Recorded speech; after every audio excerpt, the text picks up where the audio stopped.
All right, we're going to keep it up with chapter 14 of Oversea Under Stone by Susan Cooper. We got cut off in the middle of a paragraph again by data shortage, but we'll soldier on.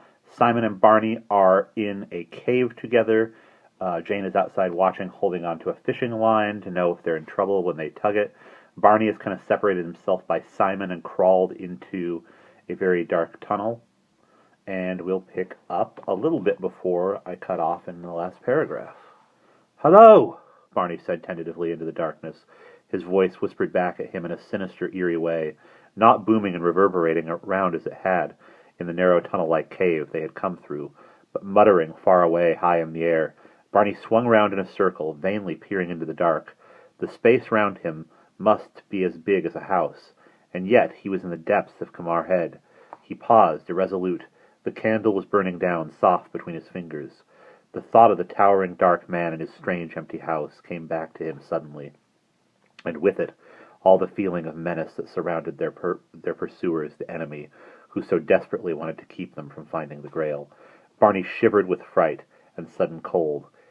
It was as if they were all round him, in the silent darkness, evil and unseen, willing him to go back. His ears sang.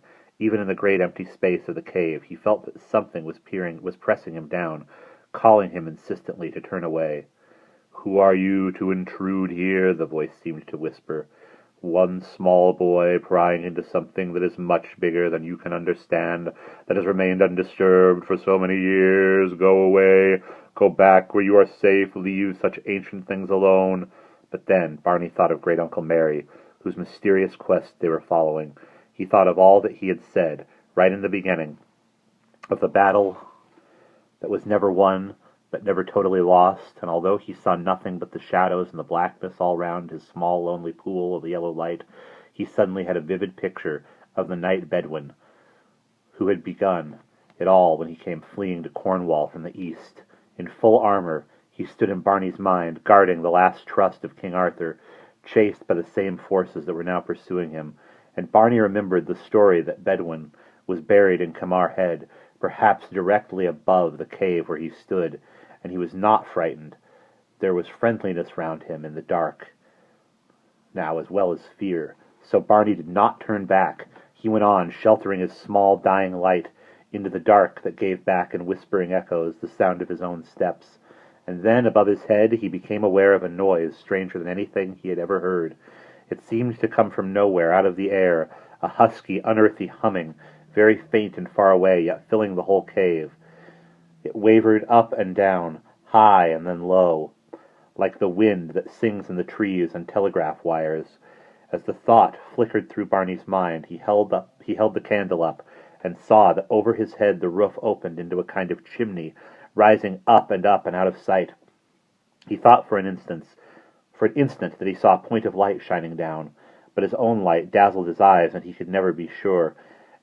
And he realized that the noise he could hear was the wind far above, blowing over the hole in the rocks that they had found that morning. The singing down in the cave was the singing of wind over Kamar Head. It was almost by accident, as he was looking up, that he saw the ledge. It jutted out from the rocky side of the chimney at the end of the cave, a bump of rock beneath a hollow, like a kind of natural cupboard, just within his reach. Inside it he saw the glint of candlelight reflected back from a shape that was not part of the rock. Hardly daring to breathe, he reached up and found his hand touching the side of something smooth and curved, beneath his fingernail with the sound of metal. It rang beneath his fingernail with the sound of metal. He grasped it and took it down, blinking at the dust which rose from the ledge as he did so. It was a cup, heavy and strangely shaped, swelling out from a thick stem into a tall bell shape, like the goblets he had seen pictured in his books about King Arthur. He wondered how artists could have known. He could hardly believe that this, at last, must be the Grail. The metal was cold in his hand, dusty and very dirty, but with a dull golden sheen underneath the dirt. There was nothing else on the ledge. The candle flickered suddenly. The wax felt soft and warm, and Barney guessed with a shock it would burn only a few moments more before he would be left alone in the dark. He turned away from the ledge to the direction which he had come, and realized how lost he would have been without the line tied to his waist. The vast round chamber of the cave stretched all round him into the dark. Only the line, straight and thin, told him the way to go. He walked toward it. The line dropped to the ground and then drew taut again. Simon must be pulling it in. Barney clutched the Grail to him with one hand and held up the candle, now almost burned away, with the other. Excitement bubbled away any fears he had felt before. "Simon!" he called. "I found it!" There was no answer but his own voice, whispering back at him from the empty cave. "Found it! Found it!" A dozen voices, each his own, from every side, and the light flickered and went out. The line stayed taut as Barney put his hand on it and walked slowly forward. "Simon?" he said uncertainly, but there was no answer. For a moment he saw in his mind a terrible picture of Simon overpowered and helpless, and on the other side of the narrow passage in the rock, the tall, sneering figure of Mr. Hastings, taking in the line as if he were playing a fish on a hook, and waiting. Barney's throat felt suddenly dry. He held the Grail tighter to him in the darkness, his heart thumping. Then he heard Simon's voice, low down in the darkness before him, and very muffled. "Barney! Barney!"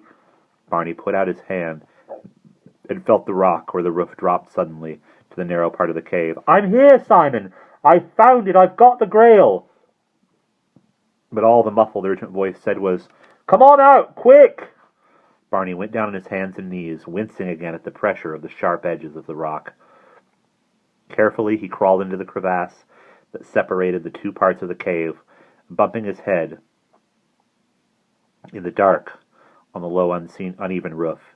He held the Grail upright before him, but it knocked against the side of the rock and rang out, to his surprise, with a long musical note, as clear and true as a bell.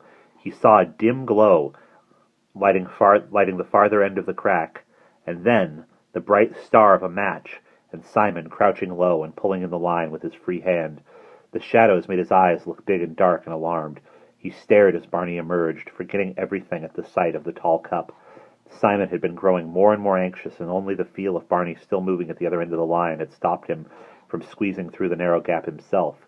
He had stood alone in the dark, straining for every sound, longing for light, but forcing himself to keep the 6 remaining matches in his pocket for the journey back. It had seemed a very long time. He took the cup from Barney's hands. "I thought it would be a different shape somehow, but what's this inside? Where?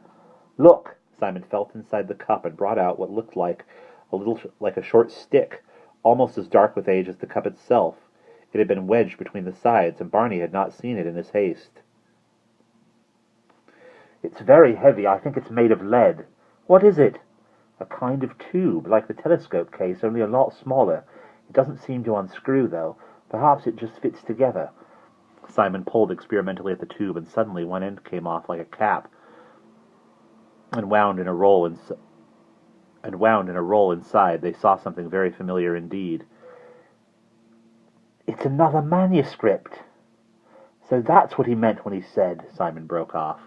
He had taken hold of one end of the rolled parchment in an attempt to pull it out of the tube, and the edge had crumbled away at his touch. With sudden caution he jerked his hand away, and in the same instant remembered why he had called so anxiously for Barney to come out. "We can't touch it, it's too old, and Barney, we've got to get out as quick as we can. Jane gave 3 pulls at the line just before you came back. The tide must be coming in. If we don't get out soon, we shall be cut off."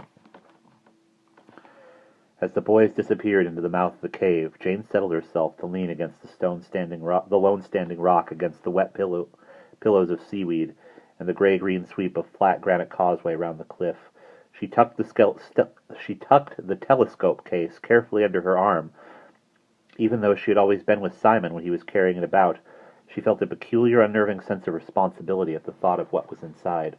Gradually, she paid out the thin fishing line from the neatly wound wad in her hand.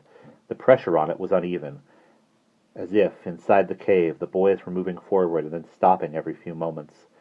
She had to concentrate to keep the line from either pulling too tight or dropping loose on the ground. It was very hot. The sun beat down over the towering gray cliff, and she felt the heat prickling along her skin. Even the rock she leant on was baked by the sun, and she could feel the warmth of it through her shirt on her back. Behind her, the water swished gently as it washed the edge of the uncovered rocks. There was no other sound anywhere. At the lonely foot of the headland, with the sea stretching all around, and without the line moving in her hands, Jane could have believed that she was the only person in the world. The land and the gray house seemed very far away. She wondered idly if their parents had come back from Penzance yet, and what they would think when they found the house completely empty, with nothing to show where anyone had gone. She thought of the 3 figures they had seen striding out over Kamar Head, led by the frightening Mr. Hastings. Black and long-legged, like some giant insect. Instinctively she looked up at the cliff. But there was no sound, no movement, only the great gray sweep of rock that leant over her permanent, unmoving menace. Permanent, unmoving menace, with the green cap of grass on the headland at the top, 200 feet above. Then Great Uncle Mary followed them into her mind. Where was he? Where had he gone this time? What, so near to the end of the quest, could possibly have been important enough to take him away? Never for one moment did Jane think that he could have come to any harm, or have been captured by the enemy. She remembered too clearly the utter confidence with which Great Uncle Mary had swept her into his arms on the midnight headland. They dare not follow if I am here. I wish you were here now, Jane said aloud, shivering a little in spite of the hot, still air. She was not happy with Simon and Barney, deep in the darkness where anything might be lurking, where they might get lost and never get out, where the roof might fall in. Great Uncle Mary would have made sure that nothing like that could happen. Jane looked at her watch. It was 12 minutes past 5, and still the line in her hands was moving slowly and irregularly into the cave. She gave 2 strong, deliberate tugs on the line. After a pause, she felt it move twice in reply, but faintly. The line was 2/3 unwound. She wished she had measured it as she let it go. Time dragged by. Still, the line pulled insistently out of her hand, moving into the dark entrance more slowly now. The sun blazed down immovable out of the empty blue sky, and a small breeze sprang up from nowhere to lift the edges of Jane's long, loose hair. She leant against the rock and let her senses drift, feeling the heat of the sun on her skin, breathing the sea smell of the wet rocks and seaweed, and listening to the gentle lap-lap of the sea. Then, in a kind of sleepy daze, with only her fingers awake, she became aware that the sound of the sea had changed. She jerked to her feet and swung round. To her horror, the piles of seaweed nearest the sea were swaying up and down in a swell that had not been there before. Waves were washing over what had been the edge of the rocks nearer her. Nearer she thought, than they had been. The tide was on the turn. Jane felt panic rise within her. The last few loops of the line were loose in her hand now. The boys must be an alarming way inside the cave. She took a firm hold of the line, winding part of the slack round her hand, and going right up to the dark mouth of the cave, and jerked it hard 1, 2, 3 times. Nothing happened. She waited, listening to the regular swash of the waves creeping in. Then, just as tears of fright were beginning to prickle in her eyes, she felt the answering signal, 3 faint tugs of the line pulling at her hand. Almost at once the strain lessened and the line began to fall slack. Jane let out a great breath of relief. The line came toward her, and she pulled at it, slowly at first and then more easily, faster than she had paid it out.